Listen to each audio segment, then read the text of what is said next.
few standard things with fascial stretching that I want to go over and add to your folder so that you know is going to be how we breathe, the deep belly breathing. So we want to imagine that our whole abdomen is a beach ball, and we're going to want to breathe into that beach ball. So we want to feel the top of our ribs move all the way down to the bottom of our pelvis, including our back and our side ribs. Some good ways to practice that deep breathing is to take a couple deep breaths and just observe where you feel the breath go.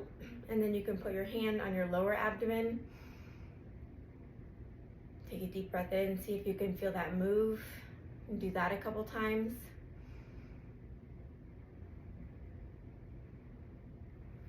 If it's okay and comfortable for your shoulders to put your hands behind your back and do the same thing, just take a couple deep breaths.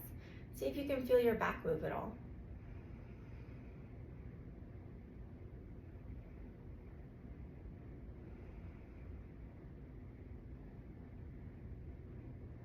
And then we'll do the same to the side ribs. If any of this isn't comfortable, you can just leave your hands at the side and take a deep breath and just see if you can feel where your breath is going into.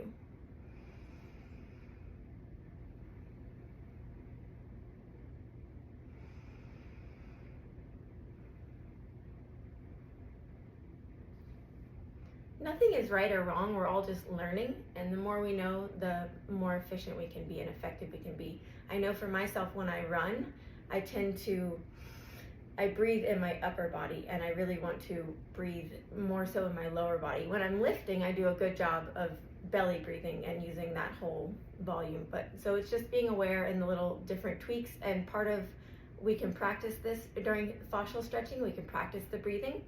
So when you go into a movement, and I say hold this for a couple deep breaths, or if you think that you're ready to advance forward in a movement and try it a little bit deeper, before you do that, I want you to do a couple of these very intentional deep breaths and see if you can expand every little nook and cranny, and then decide if you're ready to push forward in the stretch. Because a lot of the times we go forward into a stretch, but we haven't really expanded and explored all the wonderful areas that we can breathe into and get to start moving. So that's one of the great things about fascial stretching, is every day it's going to feel different, and we can really take the time to get into those minute little areas that we usually skip over, and the areas that we don't function the best in. So the belly breathing is one thing that's very important to cover. The second thing is pain. I do not want you to experience any pain. With fascial stretching, we're not trying to experience pain.